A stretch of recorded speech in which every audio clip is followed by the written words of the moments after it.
Well, welcome to episode 4 of the From Busy to Rich podcast with Wes Young. Today, we're going to help you answer a question that you must be able to answer with clarity and confidence. And this question can be the single difference between you being wildly successful in your business or the reason that you're continually frustrated and discouraged. So let's get right into the conversation. I want to welcome Wes and Justin as usual. Gentlemen, how are you today? Fabulous. Looking forward to today's discussion, Andy. Awesome. Doing Justin, well. how are you? Doing fantastic. Always good to be seen and see you. Yeah, it's great to see you, man. Great to see you. And if you're like, hey, can I see these guys? I think we'll be posting the videos as well. So we're all having pretty good hair days, especially our guest. So Wes, if you can introduce that, we've got a special guest today in addition to you and Justin.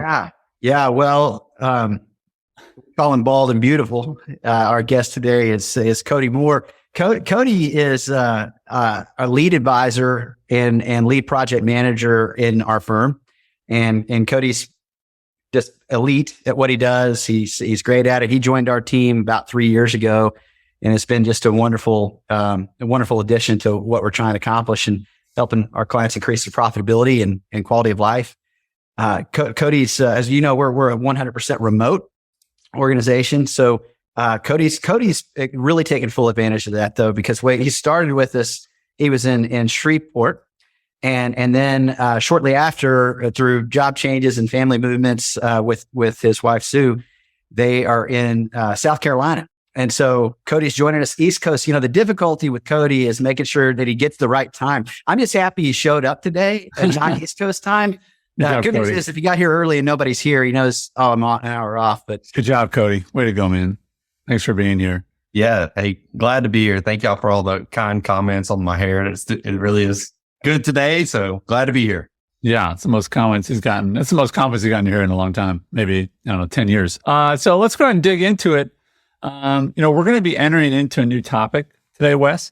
And it's it's in the genre of charging for your advice. So could you just set the stage for how your company approaches that idea and that part of your business? Because I know there's advisors who have been thinking about it, or maybe they don't really know how to attack it. And part of it is just the shift of what we're talking about, which is then how do I tell people what I do if I start charging for advice? Like, what do I say now? Yeah. Right. Yeah. Absolutely. No, it's like the first step in the process, right? Is that you can't really meet with people until someone or yourself has told them what you do and it's attractive enough to where they want to lean in. But when you're an organization like ours, and you're built around, we are in the advice business. Our belief is that you are the product. In other words, there's hundreds of thousands of great planning strategies. And combinations of them. What makes one the best is totally dependent on the unique story that you're in about money, which means you started from somewhere and you want to head towards somewhere. And quite often, the need to crystallize that is important. But what's also important is having somebody that's a catalyst of really good ideas or a curator of really good ideas that can look at your holistic picture and be able to then say, hey, in light of all these things that matter to you, let's talk through the most critical areas of planning. And sometimes those areas that are critical to really helping them increase their profitability and quality of life, which is our firm's win, they don't have anything to do with managing money. And they don't have anything to do with putting an insurance policy in place. And they don't have anything to do with the great products. Now, you're going to certainly get to all that stuff. That stuff's very important. But there's a whole world that you need to be aware of when you're doing holistic planning that you can be so unique and so valuable and so attractive to somebody that would be an ideal client for us. That when you begin to approach the business in that way, where we say it's fee, not free, because then they're going to want to stop what they're doing and lean in. I think that one of the big pieces there to think about is most of the people that come into this business, if they came in like the way I did through a large insurance channel, you did a lot of work for free for the privilege of placing a product. But everybody is well aware that in order to actually eventually get paid, you had to place a product. You had to manage money. We removed that. There's a lot of wonderful people we work with. We don't manage a stitch of money and hadn't put any product in place because maybe it was already done, but we still can add a ton of value. I will tell you this for those listening and you're not in this world yet and you're thinking, but I really want to place the product. I really want to manage the money. all that stuff naturally and organically comes. We certainly do a great job managing money, and there's insurance needs and things like that we place. There's just so much more to overall financial health and profitability and quality of life. So I just think it's so critical for those of you who have not taken that step to really, we're gonna give you some great gateways in. I think to do that today. Yeah, and I don't know that there's anything more foundational than answering the question, what do you do? And it is fascinating to me. Fascinating. I mean, consider this if you're listening right now. With how much confidence and clarity do you answer that question when someone asks you that question? It is fascinating that I know people that, unless they have a very distinct, I'm an eye doctor, you know what I mean? I'm a plumber, I'm a teacher, it is very fascinating in the financial services world, how difficult that question is for some people. And so it'll be interesting to talk about today. So Wes, what else would you want us to know about answering the question, what do you do? Yeah. So I think to set this up, it's important to go a couple places and really unpack some things. I think this, by the way, is the meeting that you're going to have more of than any other kind of meeting that you have. And it's probably, by most people's own admission, the meeting they're least prepared for and worse at than any other meeting. And I think there's some reasons for it. I think that, most other meetings, they go on the calendar. You can prepare for them. You can think about it. This is one that can come up at any time while you're at the gym or the grocery store or at a party. And it's what we found is that most people, they tend to view it as a problem to avoid rather than an opportunity to seize. In fact, people I know got great friends and they do really, really well in this business and a lot of good. And it's in spite of their inability to answer this question very well. And we've got great friends in the Elite Advisor Network that we joke about this all the time. It's like the funniest area is like shooting for amazing things that you're able to do. But your first interaction with this person is not like, oh man, I'm drawn in for that. Because our business, Andy, is one of influence. And influence is the ability to affect the way people think and act and develop. Most of the time, the people we want to work with are doing well without us already. Yeah. And so we need to be such an attractive interruption to their normal to where they want to lean in to what's next. And what we found pretty straightforward on this is that I love the old, if you've ever heard the two shoe salesman, where these two shoe salesmen go over to an island to expand their each individual operations. And the one salesman, after touring town all day, they both tour town all day. They come back and they send word home. And the first salesman sends back bad news. Nobody on this island wears shoes. Stop production. I'm coming home tomorrow. The second one comes in and says, hey, great news. Nobody on this island wears shoes. The market's untapped. Double production. I'm staying an extra month. Yeah. And I really feel like this is, my prayer and hope is by the time we're done today, at least this begins this with the advisors that are listening, is that the one salesman viewed this as a problem to avoid and another an opportunity to seize. I think when done well, it's so natural, it's so attractive, it's so easy that you're going to want to lean in and your clients are going to want to lean in. And you're just going to view this as like a giant untapped opportunity because you're successful in spite of this. When you can blend this one thing in, I think it absolutely revolutionizes the amount of incoming people that you'll have wanting to look at your business. This phrase I would like to have bounce around your ears. If you're watching or listening right now, as I was reviewing our notes for this, Wes, sometimes you read something and you literally just stop and go, dang, that's good. And it was the attractive interruption. And I thought to myself, that's a rarity. And, attention is very expensive nowadays. There's so many things vying for our attention. Ding, ding, ding, ding, notification. The idea that you listening to us right now could consider yourself, I'm an attractive interruption. I hope that's exciting, Yeah. But it also seems like, gosh, what do I need to do to get to that? Cause I ain't that right now. Most people, advisors are just an interruption, and we've got enough of those, right? Absolutely. Yeah. So what are some common ways that this is approached right now? What are the most common, and again, common is usually wrong. So what are the ways that this looks? I love that because you got to figure out what not to do sometimes before you figure out what might be working and what to do. And I think it's two things. I think it is labels and book reports. And if you think about most common by far is the label. So what do we say? We say, hey, Andy, what do you do? I'm a financial advisor. I'm a money manager. I'm a, holistic financial planner. If we want to sound really weird, we can really all the things. Retirement specialist. Yeah. All these things that people are like, okay. And here's the thing, labels go in boxes.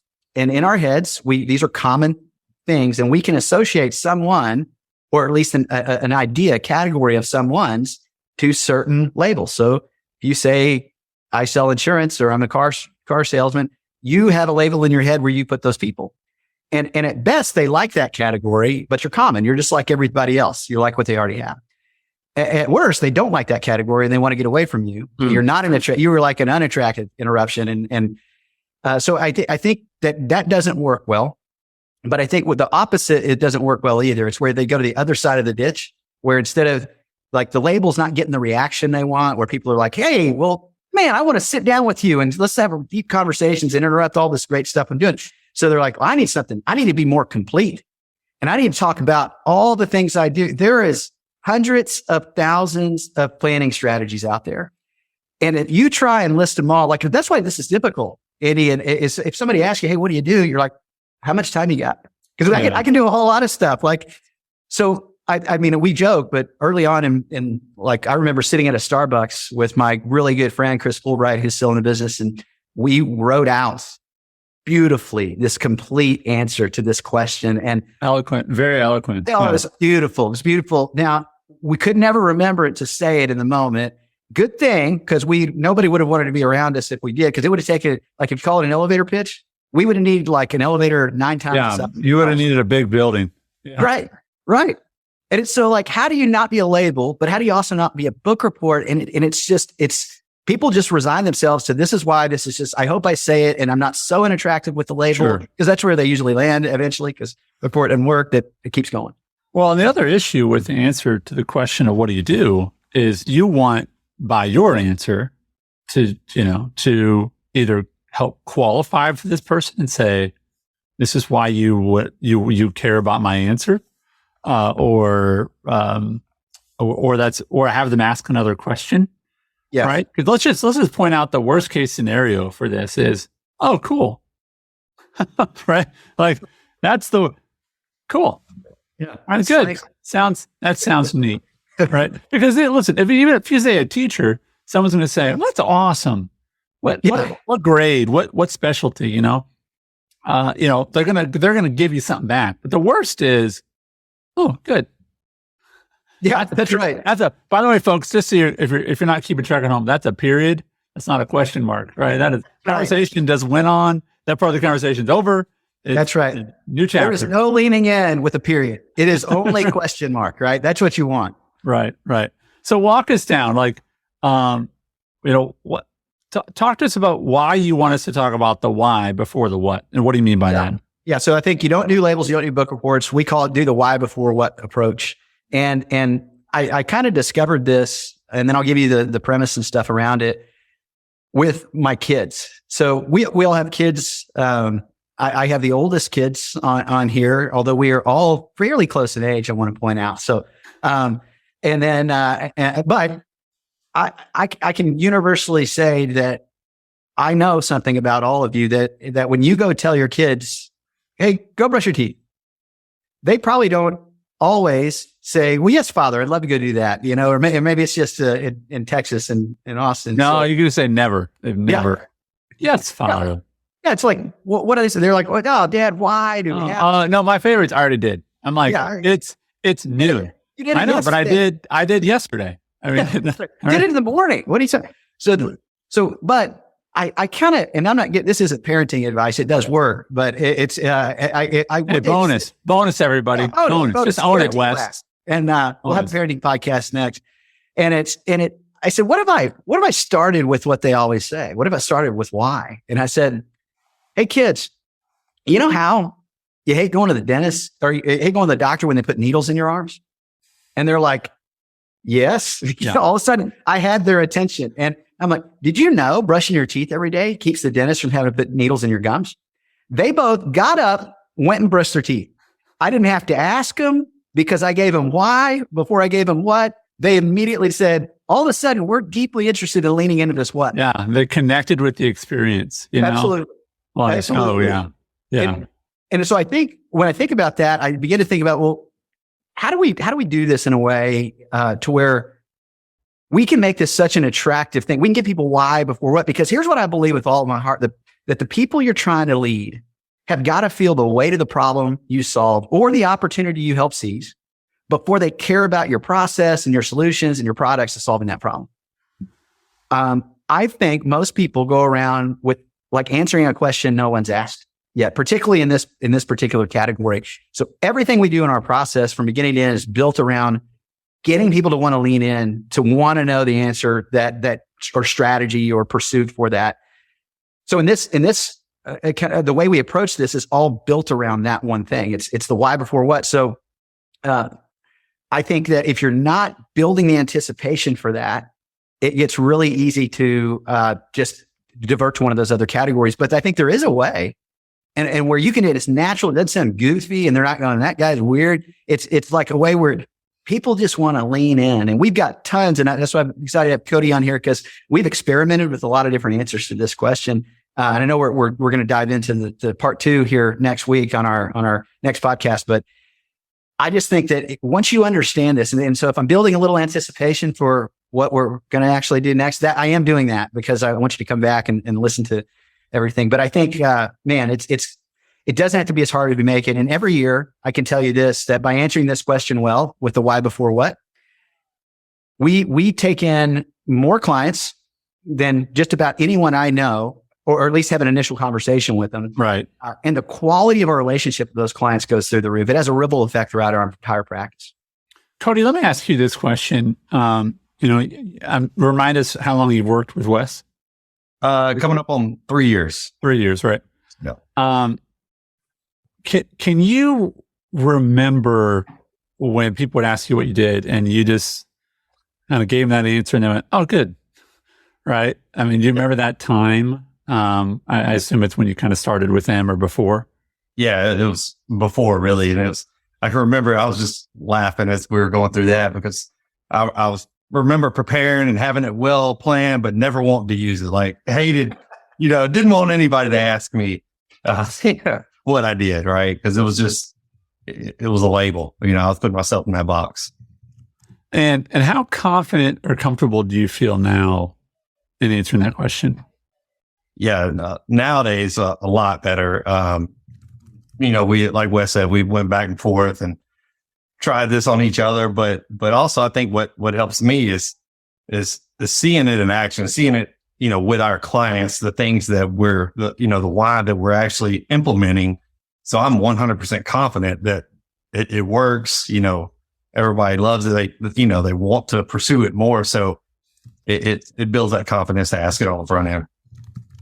And it's interesting that for something that feeds you and your family and offspring, that we wouldn't have clarity on this, right? I mean, and I think it's safe to say that, if the front door of the business doesn't work, that's going to affect customer flow, right? And the front door of a lot of people's business, if you work in really a lot of businesses, but specifically with finance, now what do you do question can either open the doors wide open and, get them right to the front of the line, or they just go, you know what, I'm good. I'm good. Yeah. I have zero interest in continuing to have this conversation based on what you just said.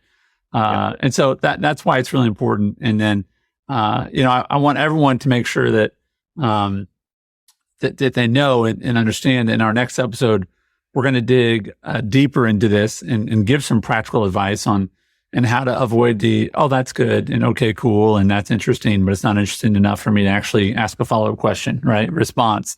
And we want you to know that if you truly master your ability to answer this question, that we want you to visit wesyounglive.com, because if you have a desire to do that, one of the things that we've created is a coupon code for you to get 25% off a program that Wes has created. Again, you'll hear more about this in the next episode. But that coupon code is podcast25, no spaces, just podcast, the number 25. And that's where Wes teaches you how to really masterfully craft your answer to this question, because it's going to be dependent on what you do. But there's different scenarios he'll run through and ways to help you formulate your answer and just feel really, really confident. There should never be an when you answer that question. There should just be confidence. So again, go to wesyounglive.com and you can use the coupon code podcast25 to get 25% off the full program about answering the question, what do you do? And I also want to ask, if you like this show, then we ask you to please find it on the podcast app on any of your Apple devices or computer and leave us a review.